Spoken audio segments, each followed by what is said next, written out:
Hey everyone, this is Teresa from Base 10 Montessori, and today, as promised, I am going to give you grammar lessons 1 through 6 all in one video. This video is going to be different than the individual lessons because what I've done is I've taken all the individual lessons, I've compiled them together, and I've edited them down so that it's just the basics from each video. I'm hoping that this quick reference video will be more helpful for those of you who are a little more experienced in Montessori, but if you are new to Montessori, if you're new to the grammar lessons, I have more grammar videos that go more in depth individually on each lesson, and you can find each of those videos on my playlist section, but I'm also going to put a link down below in the comment section to the playlist so that you can browse through all the individual videos for grammar. Now today's lessons are lessons 1 through 6. That includes the article, the noun, the adjective, the conjunction, and the preposition. So all of those lessons are going to be compiled, and these are compiled exactly in the order as they are presented in my AMI Montessori album. So this is the proper order that the lessons go in. Now I'm also going to make more grammar lessons on the verb, the adverb, and the commands, and I'm going to do those ones individually as well, and when I'm done, I'll compile those together so you have a quick reference guide for the verb lessons. Now, if you're looking for resources, don't forget to look down in the comment section because I am going to put links to the playlist, to the individual videos in the comment section, and I'll also put a link down to Montessori Print Shop where you can find some very affordable materials so that these lessons are really easy and quick for you to implement in your classroom or homeschool environment. With that being said, let's move on to lesson number 1, which is the article and noun lesson. Log, log, log, duck, owl, and we have a rock. Let's begin our lesson. I am thinking of an object, a log, and we're going to match the label to the object. I am thinking of another object, the owl. I am thinking of another object, a rock. Let me think of another object. A log. Okay, we have another log. We can do that. A duck. Let me think of something else. What does that say? A duck. Uh-oh. Wait a minute. After the student reads it and they try to match it, they'll say, hey, I can't do that. There's only one duck. And it already has a label, so we can't do that, right? So what are we going to do? And that's when you as the teacher or the guide say, you know what? Let me see this. There's only one duck, so I need to write something different. Let me show you. This is what I need to write. What does it say? The duck. When there's only one of something, we use the word the. The duck, the owl. But if we have more than one of something, we use a log, a log, a rock, a rock, a log. Let me show you what that looks like. What does that say? A log, a log. And you know what? Because there's more than one of them, we can use the word a log, a log, a log. But when there's only one of something, we say the duck, the owl. Let's do our last one. And what does that say? A rock. And we have a rock. And we have more than one. So we're going to use a rock.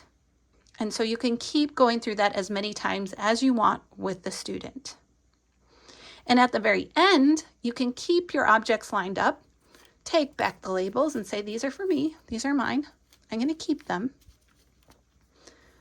But if you would like to do this lesson, you may do it as many times as you want with the labels. We've got owl, duck, log,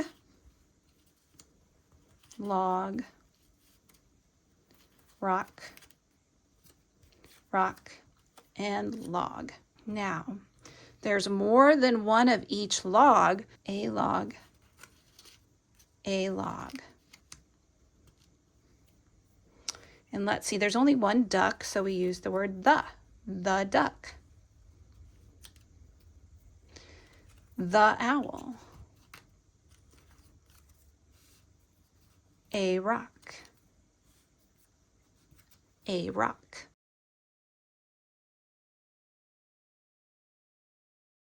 So the first step is to invite your student to set up the farm. And so we're going to get it all set up. They're going to set it up however they want. And while they are setting up the farm, you're going to set up your guides tray. Let's get out our protector. We're going to need slips of paper that we can write on, a pencil, and scissors. I'm going to write down a word, the horse. Can you bring me the horse? And they bring you a horse. And you say, you know what? That is a horse. But that's not the horse I'm thinking of. I'm going to have to write down another word. So I've written down another word. Can you read it? The horse black. Does that sound right? Is that how we say that phrase, right? The black horse is how we say it. So we need to change this so that it's correct.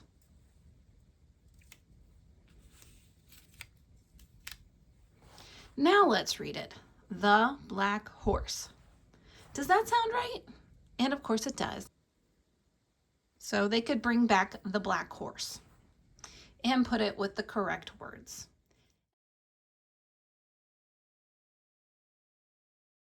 So let's move on to transposition. So we've got the black horse. All right, you know what I'm going to do? To transpose, I need to mix these words up. Let's mix them up. Okay, let's read that. The horse black. We know that's not right. That doesn't sound right, but let's switch it up again. Horse the black. How does that sound? No, that doesn't sound right at all. Let's try switching it again. Horse black the. Nope. Black the horse. How does that sound? So after you've transposed it a few times, you can direct your student to put it back in the correct order and see if they can figure it out. So hopefully they'll be able to figure out it is the black horse. Now let's move on to the symbolization part. So since this is the very first time our student has worked with the grammar box, we're going to want to introduce it. And we're just going to show them that this is a box of symbols. We're going to use this with our words that we've used today. And I'm going to show you what that looks like. Do you remember what it was that I asked you to get from the farm? And they're going to say, yeah, it's the horse. Which of these words tells me what I asked you to get? Well, you asked me to get the horse, right? And we've got the horse. Yeah, I asked you to get the horse. Let's take a look at our symbols really quick. Do you see this big black triangle right here? This triangle is going to show us what it is that I asked you to get from the farm. Did I ask you to get a the, or did I ask you to get a horse? I asked you to get a horse, right? So this black triangle shows us what it is I asked you to get specifically from the farm. And between these two words, which one tells us how many there are of that object? Is this the only one of its kind, or was there more than one? Well, it's the only one, right? The tells us that there's only one. And we learned this in our last lesson, right? So they should be pretty familiar with the fact that the is if there's only one, and we use a if there's more than one. So what you're going to show them is we have these teeny tiny little light blue symbols to tell us how many there is of that object. The one. Now we have a word left. Here's this word, right? Black. Black tells us what kind of object I asked you to get. What kind of horse? It wasn't the brown horse. It wasn't the small horse. It was the black horse. So when we're talking about what kind of object we're going to get, we've got another triangle here. And the triangle, this one's a little bit bigger than the light blue and a little bit darker. So that's going to tell us what type of object I asked you to get. And then we do this again for the next object. And now we move on to the very last stage of this lesson, which is the labels. So we're going to get our box of labels out, and we're going to say to the student, you know what, these labels I'm going to keep for me. These are going to be my labels. But if you would like to do this work again, you may get out this box of labels and you may match them to the objects. And if you're using some difficult words, you're going to want to read with them the first time and help them out. So they're going to take their labels one at a time. They're going to match them to the animal. And if they want, when they're done, they can write them separately and transpose them. If they don't want to do a separate transposition lesson on a separate piece of paper, they can just get out the grammar box and symbolize.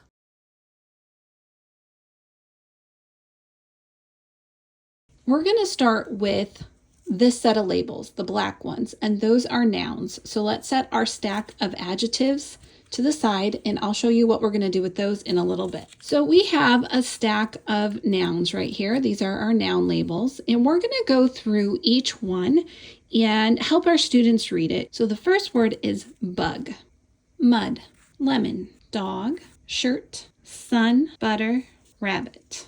Now let's get out our second set of labels. Here's our blue labels.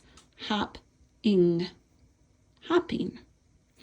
Now, let's take a look. Hopping. Hopping can go with one of these words over here, but let's see which one makes sense.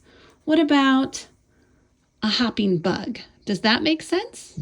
That could make sense. What about hopping mud? Does that make sense? No, that doesn't make sense. Let's try, what about if we had a hopping lemon? What do you think about that one? No, probably not a hopping lemon. Hopping dog? Yeah, we could have a hopping dog possibly. What about a hopping shirt? Can we have a hopping shirt? I don't think so. What about a hopping sun? Can we have a hopping sun? Probably not. What about hopping butter? Have you ever seen hopping butter? No, I've never seen hopping butter. What about a hopping rabbit? Does that make sense? And then, of course, you wait to see what their decision is. They may decide that they would rather have a hopping bug, which is fine. If there's more than one right answer, go ahead and let them decide which one makes the most sense. Let's go to the next one. Clean. Clean mud. Clean lemon. What about a clean dog? Clean shirt. A clean sun. What about clean butter? What about a clean rabbit? Clean. What do you want to put it with? How about shirt? Let's have a clean shirt. That's always a good thing. And then my last one is tiny. Does tiny go with rabbit?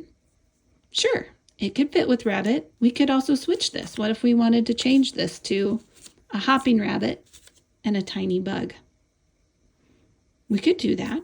So when they're all done, if they have something that, let's say, doesn't make sense, if like they had shirt left and butter left, and they get to it, they're like, melted shirt, that doesn't make sense. You know, they could say clean butter makes sense, but melted shirt doesn't make sense. So let's switch it. So if you remember back to our other lesson, our lesson on the farm, there is a part of the lesson that we call transposition. That is not something we're going to do in the logical adjective. However, we are going to go on to the symbolization portion of this. We are going to just take out one adjective symbol and one noun symbol. That's all we need for this one. And when it comes to symbolization, we're going to ask our student, you know, what is it that we're talking about right here? Are we talking about tiny or are we talking about a bug? Right? We're talking about a bug. And so when we're talking about a bug, then we're going to put that symbol right there. When we want to show what we're talking about, we're going to put the black triangle symbol right there. Now, what kind of bug was it? It was a tiny bug. And when we're talking about what kind of object we have, we're going to use the blue triangle. So this tells us what we're talking about. We're talking about a bug, or we're talking about mud, a lemon, dog, shirt, sun, butter, rabbit. Those are the things we're talking about. And over here, we're talking about what kind. What kind of bug? What kind of mud? What kind of lemon? What kind of dog? So this tells us what kind. And we're going to use the blue triangle to do that.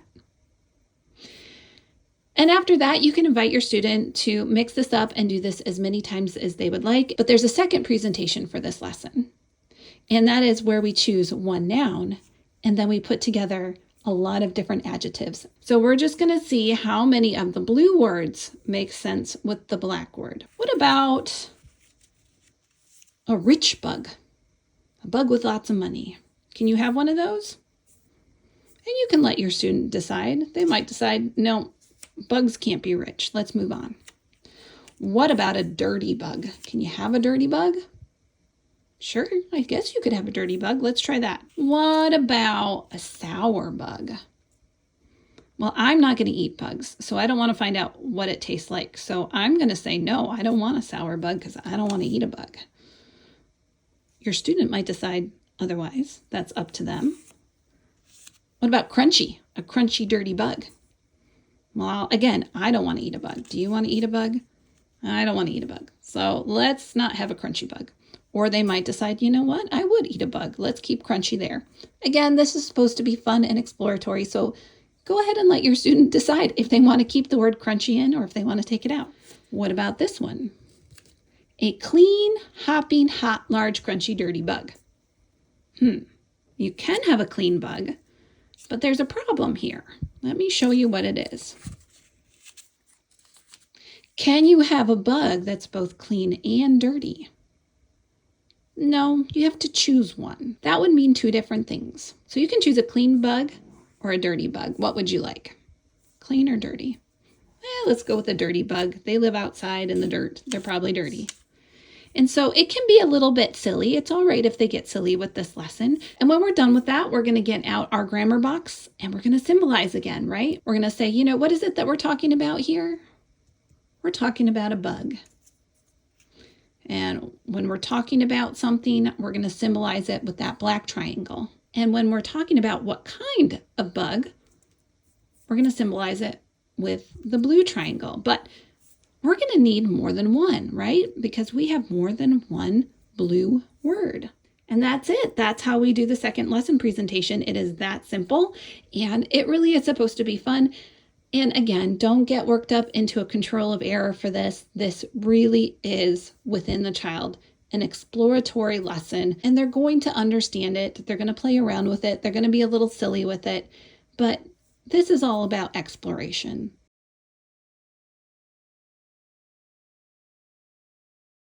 So to begin with, I'm going to take out my protector to write on and my slip of paper, and I'm going to get my pencil, and I am going to write something for the student. And when you read what it is, I want you to find it. So at this point, we're going to write the triangle, and then I'm going to say, can you find the triangle? And let's say they pick this triangle, and they bring it back to you, and you'll say, you know what? That's right, that is a triangle. But that's not the triangle I'm thinking of.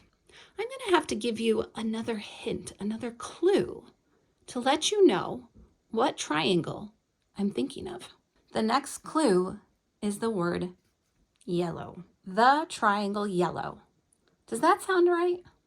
Is that the way we put it? And of course they'll say no because we've been doing that transposition, so they know what order this goes in. Say, all right, I need to change this just a little bit. Hold on. And so we're going to cut our words and put them in the right order. So it says the yellow triangle. Can you find the yellow triangle? And at this point, we can tell our student, you know, since we know it's going to be a yellow triangle, let's just go ahead and put away any triangle that's not yellow. So now we have all yellow triangles, and we've asked our student to find the yellow triangle. Let's pick this one. And they bring it back to you, and you say, you know what, that is a yellow triangle, but that's not the triangle I'm thinking of. I'm going to have to give you another clue. So my next clue is the word small. Let's read all of our clues so far. The yellow triangle small. Does that sound right? Is that the right order of those words? No, I'm going to have to cut that and put it in the correct place. The small yellow triangle. This is not a small triangle. Let's put away any triangle that's not small so that we know which one we're looking for. we have 4 small triangles. Which triangle do you think it is? And so when they pick their triangle, they can bring it over to you and they can say, this triangle, this small yellow triangle. And of course, one more time, you will tell them, you know what, that is a small yellow triangle, but that's not the small yellow triangle that I'm thinking of. I'm going to have to write one more clue. So now we've got the small yellow triangle obtuse. Does that sound right? No, we're going to have to change this. So let's put the word obtuse before the word triangle. Okay, so now let's read it. The small yellow obtuse triangle. So we're looking for an obtuse triangle. So we know that if it's an acute triangle, that's not the one we're looking for. So we can put any acute triangles away. Now, we're looking for obtuse. Is this one obtuse? No, that one's a right angle. Since this is a right angle triangle, we can put that away as well. Now, all that we have left are 2 small yellow obtuse triangles. One is an isosceles and one is a scalene. So which one do you think it is? And if they pick the isosceles, you can say, you know what? That is a small yellow obtuse triangle, but that's still not the one I'm thinking of. And so you can give them their last clue. So right here we have the small yellow obtuse triangle scalene. Is that the right order? No, let's switch it. The small yellow obtuse scalene triangle.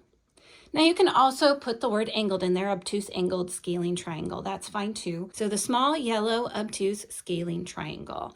And again, this is where it becomes a little bit hard to tell with some of these, the difference between the isosceles and the scalene. You really kind of have to measure it to notice that there's 3 different sides of the sides. You know, it's very subtle. And so this might be difficult. And that's why I say the control of error is within the child, because, you know, if they get this close but can't discern the difference in those sides, that's understandable, right? Like, this is difficult for an adult to do. Sometimes, you know, they're so close, I have to go and I have to measure them just to make sure it's an isosceles or a scalene, because it's very hard to tell sometimes. And that's not something that my eye is great at discerning, but other people might not have a problem with it, right?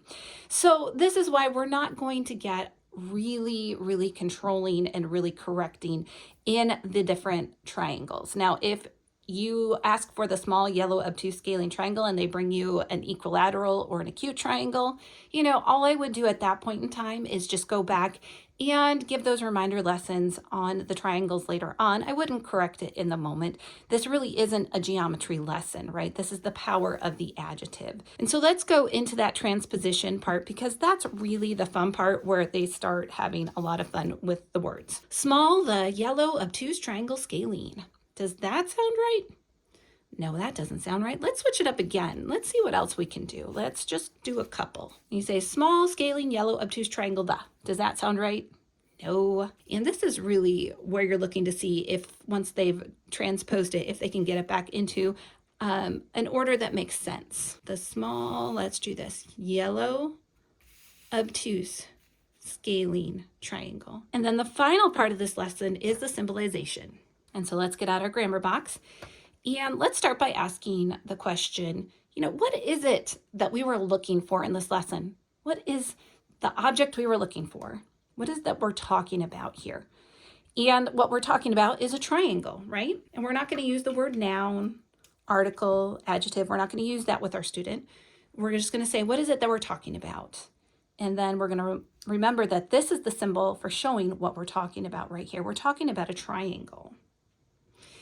And what is it that told us what kind of triangle that we're talking about? We're talking about a small yellow obtuse scalene triangle. So we're going to need 1, 2, 3, 4. So there were 4 things that told us what kind of triangle. And there's one left right here, the. And the tells us how many, right? If we're working with just one triangle or many triangles that are exactly the same. And the tells us we're working with one. We were looking for just one triangle, the small yellow obtuse scaling triangle. There's only one in this lesson, and so it's the word the. And of course, we symbolize that with the tiny light blue triangle.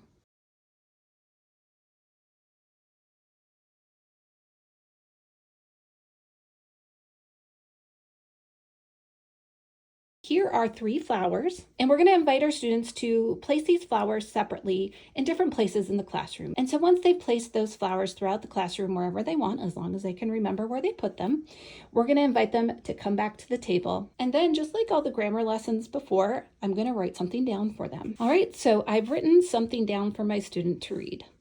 The pink flower. And so I can ask them, do you remember where you put the pink flower? Let's go get that pink flower. We can put the label with it, right? Let's do this again. All right, here's the next one, the white flower. And then they'll go and find the white flower, the blue flower. So right here, we have the pink flower, the white flower, the blue flower. All right, so we have these 3 separate flowers. But you know what? I'm gonna do something. I'm going to join these flowers together. And that's when we go and get our ribbon. And we're going to tell our student, you know what, I'm going to join these 3 flowers together. Look at how we joined our flowers together. You know what? I have my words down here, and I'm also going to join those together. And in order to join our words together, just like our flowers, I'm going to need a special word. Let me show you what that word is. And. Our special word is and. The pink flower and the white flower and the blue flower. So when we joined our flowers together right here, we used a ribbon. But when we are using our words, we join words together with and. The pink flower and the white flower and the blue flower. Now we're going to do the transposition part, which is always the fun, silly part, right? We get to transpose everything. Let's see. The white flower, the pink flower, and the blue flower. How does that sound? No, that doesn't sound right. Let's mix it up again. The white flower, the blue flower, the pink flower, and. Nope, that doesn't sound right at all. So they can do this as many times as they would like, and then in the end, make sure to tell them to put it back into the correct order. That's the transposition part. Now we have the symbolization part with our grammar box. What is it that we're talking about here? What objects did I ask you to look for? What is it we're talking about? And we're going to say it's the flower, right? And how many flowers were we looking for? Were we looking for just one flower? No, we were looking for 3 different flowers. So we're talking about 3 flowers. That means we're going to need this triangle here, the black triangle right there. There's another flower right here. And another flower right there. So we were talking about flowers. What was the word that told us what type of flower? You know, what kind of flower was I looking for? What kind of flower is this one? You can say a pink flower, all right? Let's go to the symbol that shows us what kind. It is the dark blue medium triangle, shows us what kind of flower. And do we only have a pink flower? Nope, we also have a white flower. So we need a symbol for that one right there. But we have more than just a pink flower and a white flower, right? We also have a blue flower. What kind of flower is that one? It's a blue flower. And how many of the pink flowers do we have? Just one, right? So we used the word the pink flower. And we know that the gets symbolized with the tiny light blue triangle, the pink flower. Do we have another the? Yep, right here, because we only have one white flower. And we only have one blue flower. So we use the word the pink flower, the white flower, the blue flower. Now we've symbolized everything except for our new word, the word that joins everything together. And that's the word and. And when you see the word And when you see that word joining other words together, we have a special symbol for that. We have a pink bar. So after we present this lesson, we do the transposition, we do the symbolization, we introduce the new symbol for the conjunction. We are going to put everything back as we would. There should be printed labels for this. And you can say, you know what, these written words right here, these are my labels. But you're welcome to work with the printed labels as much as you would like and repeat this lesson as many times as you would like with printed labels.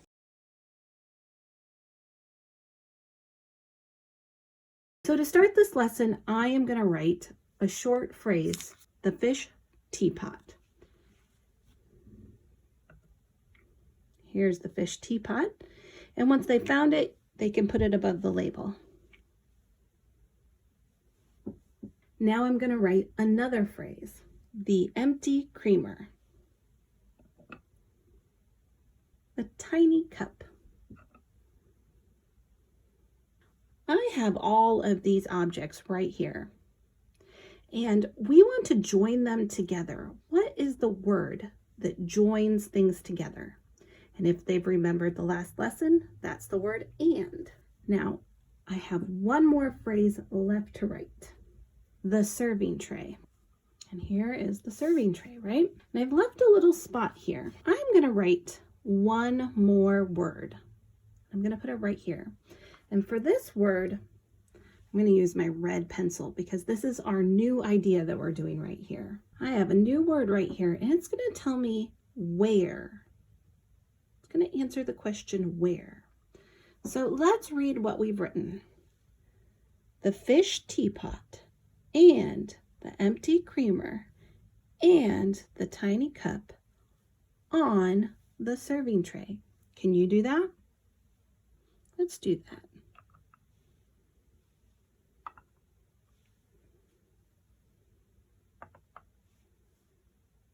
All right, that's pretty easy, right? We can do that, but what if I change this word? What if I change this word to under? Let's think about that.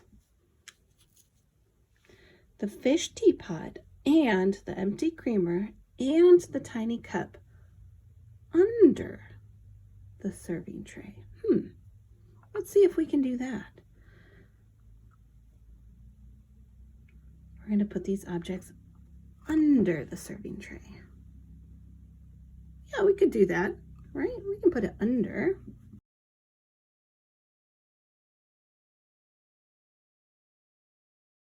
I'm going to go back to on. The next part of this lesson is called transposition. The empty creamer and on the serving tray and the tiny cup, the fish teapot. Does that make sense?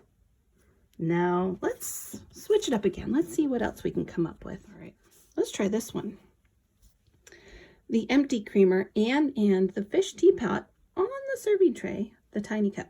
Does that make sense? No. And then after you go through that a few times, ask the child to put it back in order. There we go. So now we put it back in order. Now we move on to the third part of the lesson, which is called symbolization. Now in Montessori, every single grammar concept has a symbol. So for instance, we're gonna ask the question, well, what are we talking about right here? Well, we're talking about a teapot, right? So that gets the large black triangle. And we're talking about the creamer. And we're talking about the cup, right? And then of course, we're talking about the tray. So we identify our nouns and we symbolize them. What kind of teapot is it? It's a fish teapot. Now that might be tricky because fish can also be a noun, right? But in this case, we're describing something. What kind of a teapot is it? It's a fish teapot. And what kind of a creamer is it? It's an empty creamer. What kind of a cup do we have? We have a tiny cup. And what kind of a tray do we have? We have a serving tray. When we give the article lesson, we're simply going to emphasize that the means one and a can mean many, one of many. So that's how we emphasize the article. So we're going to go through and we're going to say the fish teapot. The, what does that mean? How many are there? Just one. So it's the fish teapot. Right? And what about the empty creamer? There's just one empty creamer on there, so the is the correct word to use. Just one. So you might want to emphasize that as you go through your lesson. The. So we're going to identify the conjunction. And now we get to introduce the preposition. And the preposition is this green crescent moon. Now, once we've gotten through that, we're going to go to our printed labels and we're going to invite the child to do the exact same thing. I'm going to take all my cursive words and I'll say, I get to keep these. These are mine. So once we take away the cursive labels, we'll go ahead and we'll bring out the print labels and we'll show the child the print labels and it'll say the serving tray. Maybe we'll have some extra prepositions in there like beside, without. Have the round saucer. I have more objects that go to this, so I might switch out objects once in a while, or if something gets broken, right? Because this is a very breakable set. So that was the preposition lesson, and that is the last lesson in this particular video, but it's not the last grammar lesson. The preposition lesson is number 6, and we do go further into the grammar lessons with verbs, adverbs, and commands. I'll be making those videos individually, just like I said at the beginning of this video, and then when I'm done with those, I will put them together in a compilation video similar to this for a quick reference guide. So hopefully you like this idea. Hopefully this is going to be helpful and efficient for your classroom or homeschool environment. And if you do like what I'm doing here, don't forget to like, share, comment, and subscribe to the channel, and I will see you in the next video.